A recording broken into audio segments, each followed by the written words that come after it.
convido o diácono Rodrigo para esta hora pelo período da noite e logo em seguida o pastor Carlos. Amém?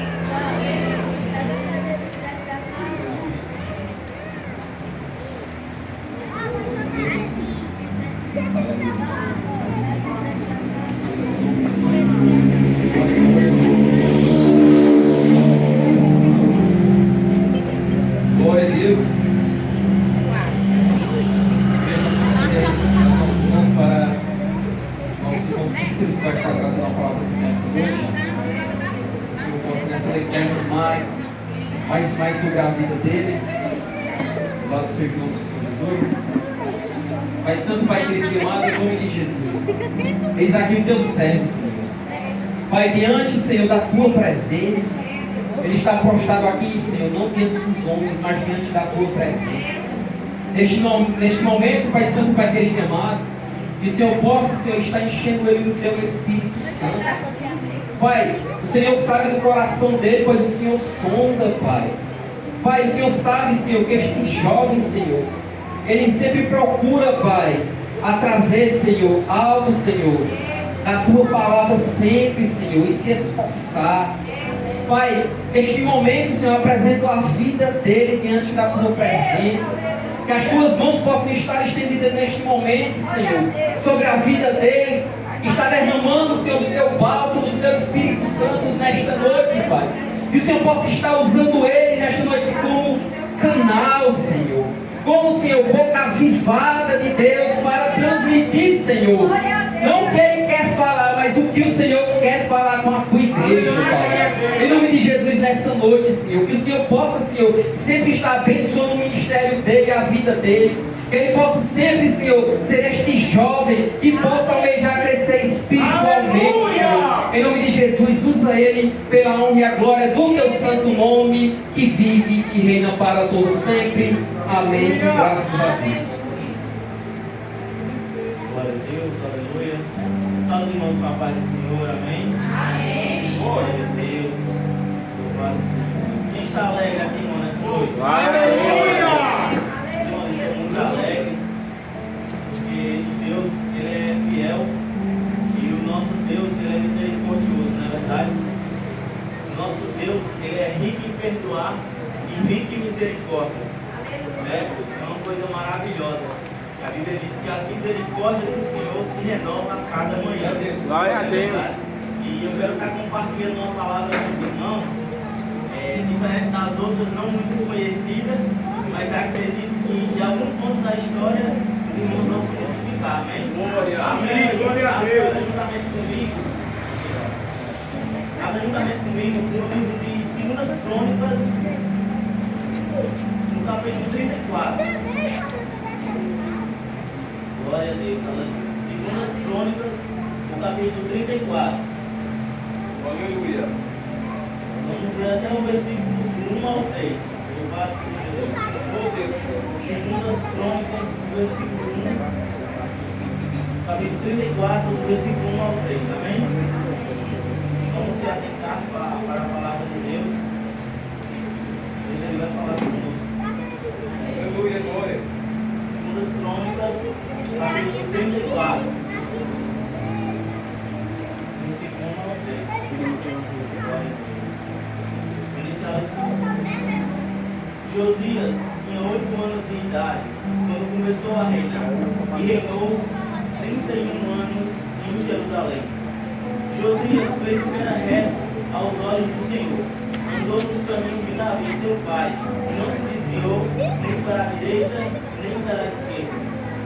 No 8º ano do seu reinado, sendo ainda moço, Josias começou a buscar Deus. Josias começou a buscar o Deus de Davi, seu pai. No 12º ano, começou a purificar Judá e Jerusalém nos lugares mais altos dos postes da deusa Aserá e das imagens de escultura e de sua fundição. Amém? Meus irmãos, como eu falo, pode se assentar. Meus irmãos, como eu falei, essa é uma das histórias não muito conhecidas. Hoje eu vou falar com os irmãos aqui de um dos reis de Judá, que se chama Josias. Judá, meus irmãos, ao longo da história teve muitos reis, e Josias ele foi um dos. Josias ele tinha seu pai, que era chamado Amon. Amon, diferente dos outros deuses, ele não foi reto aos olhos de Deus. Amon, ele era um rei considerado mau. É tanto que ele reinou só por volta de 2 anos. E Amon, ele seguiu com seus pecados pessoais, sua idolatria. Ele era um rei tão ruim, meus irmãos, que foi os seus próprios servos que assassinaram ele dentro do palácio. E Amon, ele tinha um filho chamado Josias, um filho com 8 anos de idade. E quando seu pai morre, por ser um rei ruim, e seus próprios servos terem o assassinado, Josias ele começa a reinar, meus irmãos, com 8 anos de idade. Olha que responsabilidade, né, meus irmãos? Uma criança com 8 anos de idade começar a reinar uma cidade. Hoje a nossa irmã Ingrid completou 9 anos, é isso, meus parabéns. Deus abençoe. E imagine uma criança com 8 anos começar a reinar uma cidade. E ali, meus irmãos, ele começa a reinar Judá. Só que, meus irmãos, uma coisa que eu achei interessante, mesmo ele sendo criança, ele escolheu um caminho diferente. Ele escolheu seguir o seu caminho descendente de Davi. Seu pai era Amon, só que a linhagem dele era descendência de Davi. Conforme diz em Mateus, no começo, lá na genealogia.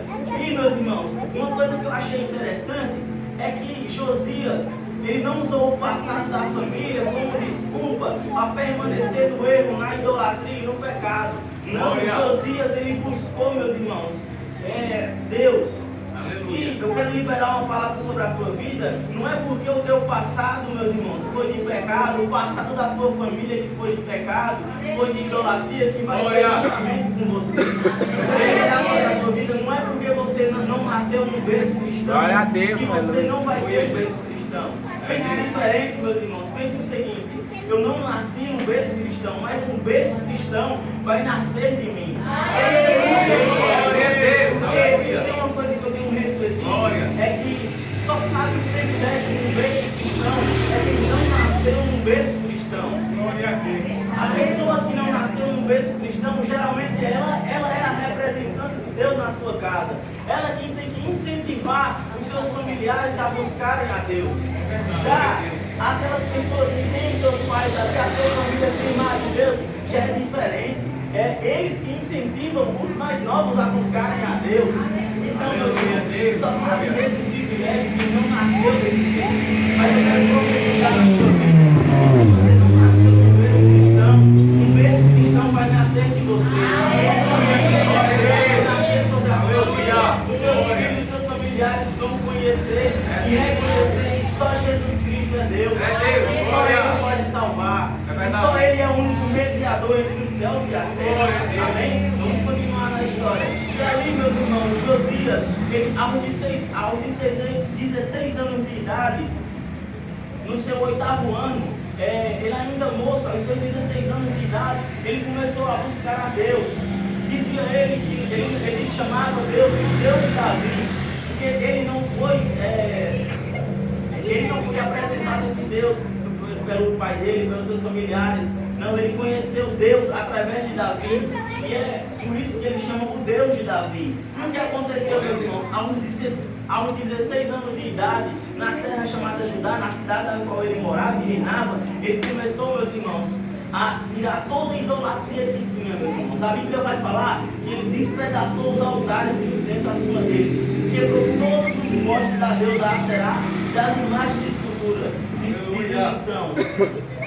Olha só, né, meus irmãos? Imaginem aí. Ele quebrou todas as sepulturas, todas as coisas que eram oferecidas aos outros deuses e aos outros ídolos. Até aqueles ídolos, meus irmãos, os sacerdotes que adoraram a esses deuses, ele mandou desenterrar e queimarem os ossos. Glória a Deus! Imagina, meus irmãos, se um presidente faz isso, se algum prefeito, alguma pessoa faz isso na cidade. Glória a Deus! Seria um grande impacto, não é verdade? E, meus irmãos, ele não só fez isso em Judá, ele fez isso em Manasés, Efraim e Simão e Naftali, e por todos os lados, no meio de todas as suas ruínas. E depois, meus irmãos, derrubarem todos os altares, ele volta para a sua casa. Aleluia! Ele volta lá para a sua terra. Ô Senhor Jesus! Aleluia. E, meus irmãos, acontece que o povo no seu antigo o reinado, que era o reinado de seu pai, chamado Amon, estava seguindo uma vida de idolatria, uma vida de pecado. E acontece que no 18º ano, no seu 18 ano, ele procura, meus irmãos, restaurar o templo, porque o templo estava todo velho, com pedras velhas, todo mal construído. E ele pega, meus irmãos, e começa um incentivo de querer restaurar o templo, de ter ali um lugar para adorar.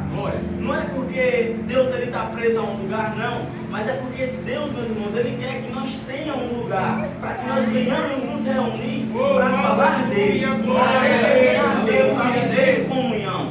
Né? E ali, meus irmãos, ele pega todas as pessoas da cidade e todo mundo deram dinheiro aos carpinteiros e aos construtores para que eles viessem comprar pedras lavadas e madeiras boas, junções para servirem naquele tempo.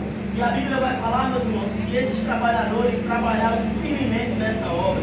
E eles ali vão, meus irmãos, construir aquele templo novamente, e aquele templo fica em construção. Só que durante essa construção do templo, meus irmãos, um homem chamado Euquias, enquanto recebia o dinheiro da casa do Senhor para a construção do templo, ele encontra um livro, o livro da lei da casa do Senhor, que era chamado naquele tempo a Torá. E a Torá, para quem não sabe ou para quem não lembra, são os 5 primeiros livros da Bíblia, que é Gênesis, Êxodo, Levíticos, Números e Deuteronômio. Esse homem, meus irmãos, ele encontra esse livro e ele entrega a um escrivão chamado Safá. E esse Safá, ele entrega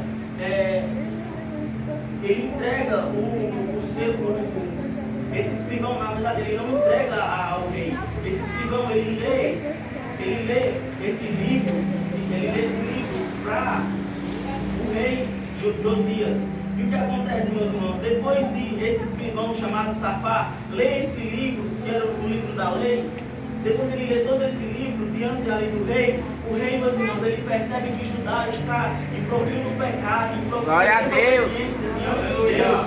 E, meus irmãos, ele fica totalmente preocupado, ele fica totalmente confuso sobre os caminhos de Judá, para onde aquele povo estava caminhando.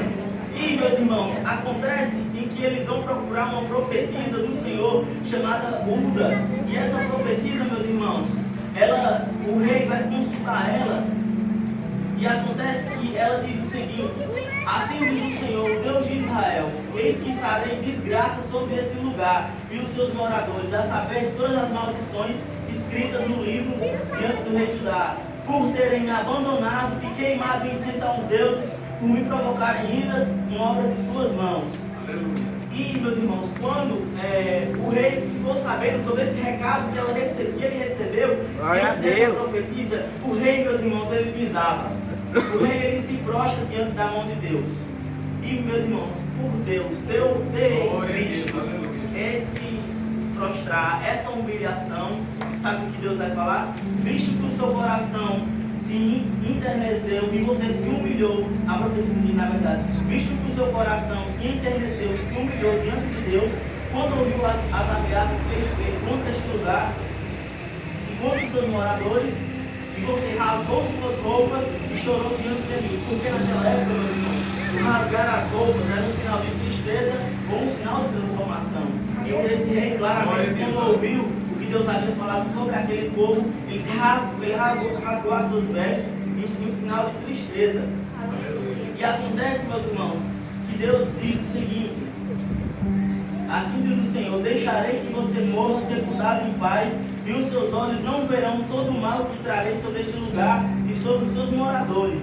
Então eles levaram essa resposta ao rei. Está vendo aí, meus irmãos? Por essa humilhação, por aquilo que o rei falou, por aquilo que o rei se prostrou diante de Deus, Deus não deixou que ele visse todo o mal que Deus ia trazer sobre aquele povo. E nem Deus deixou que os seus moradores vissem todo o mal que ia cair sobre aquela terra.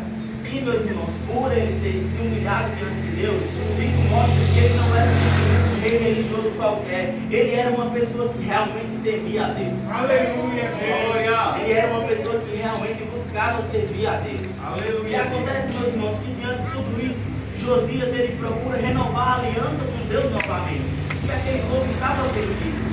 E, meus irmãos, Josias, ele chama todo mundo, todos os anciões de Judá, todas as pessoas, todos os levitas, ele chama todo mundo e ele lê ali a Torá para aquele novo povo.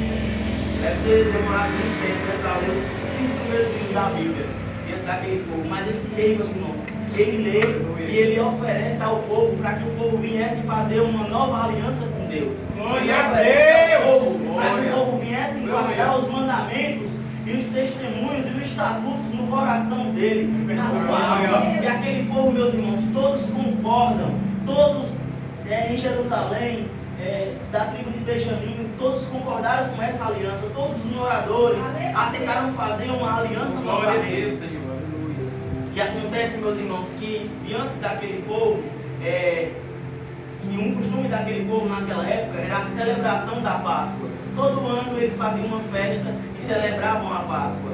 Dito tudo isso, meus irmãos, ele ter reformado o templo, ele ter feito uma nova aliança com o Senhor, acontece uma Páscoa. E essa, meus irmãos, é chamada uma das maiores Páscoas que já houveram na história de Judá. Foi uma festa tremenda. Aleluia! Chegou o tempo daquele povo aproveitar. Sabe o que aconteceu nessa Páscoa? Josias deu ao povo, meus irmãos, 30.000 cordeiros e cabritos. Glória a Deus. E tudo isso, meus irmãos, não saiu do bolso de outra pessoa, não. Josias deu ao seu povo 30.000 cordeiros, foi diretamente do bolso dele, foi diretamente dos bens dele. E, meus irmãos, aconteceu que também os príncipes, vendo aquilo, tudo ali que estava acontecendo, decidiram também voluntariamente dar ofertas ao seu povo, ao seu sacerdote. E foi uma das maiores Páscoas, meus irmãos, de Judá. E aconteceu, meus irmãos, aquilo que Deus falou, que deixaria que ele fosse sepultado em paz. E acontece que ele estava numa guerra chamada um rei Neco do Egito. E o rei Neco perguntou a Josias: o que você tem contra mim, rei de Judá? Eu não venho aqui contra você desta vez. Eu venho aqui contra outra pessoa. Eu guerra contra outra pessoa. E Deus me disse para que eu me apressasse. Só que Josias, meus irmãos, ele não decidiu ouvir o que o rei Neco disse. Porque o rei Neco não estava em guerra contra Josias, mas estava em guerra com outra pessoa. Estava em guerra com outro povo. Mas Josias, meus irmãos, ele não voltou para trás.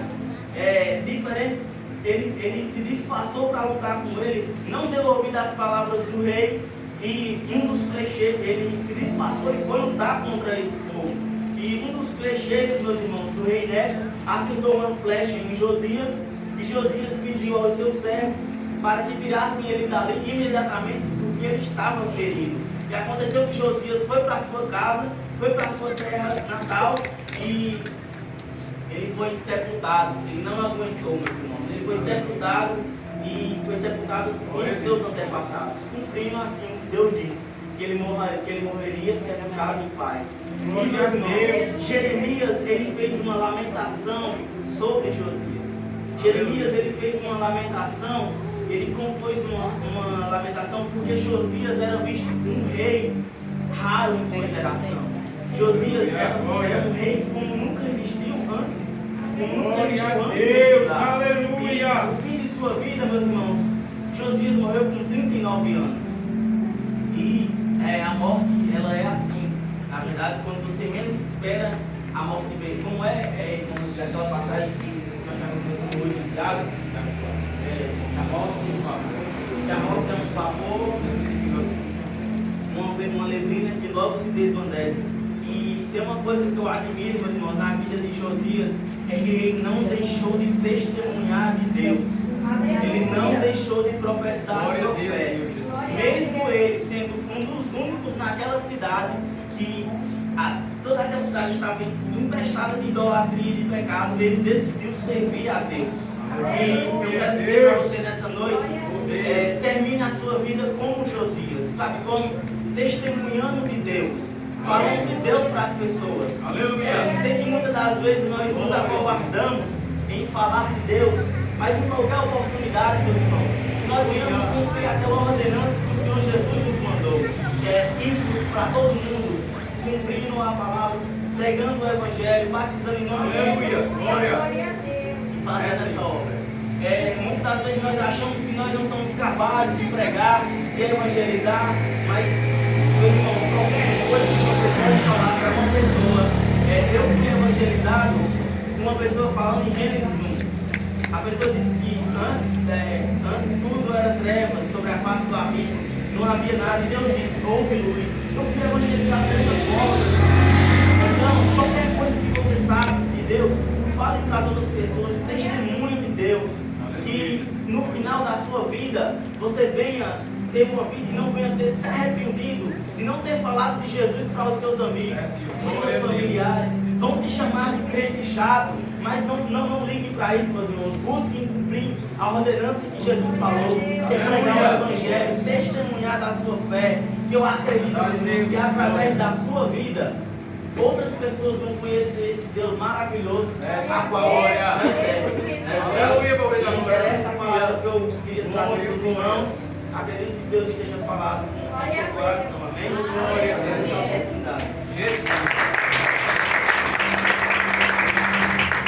a Deus, aleluia. Lindas palavras, né, irmão? Boas palavras do Senhor Jesus. Eu creio que o Senhor Deus falou nessa noite com toda a igreja. Pelo menos comigo Deus falou, né? Glória a Deus, aleluia. Deus falou através dos louvores, através da palavra principalmente, porque é bom a gente louvar, é bom a gente agradecer o nome do Senhor através de adoração. Mas a palavra é o mais importante, a palavra é o que liberta, né? A palavra é o que nos muda, louvado seja Deus. Então, vai ser dia 30 agora que vai ter o trabalho, né? Sábado agora, né?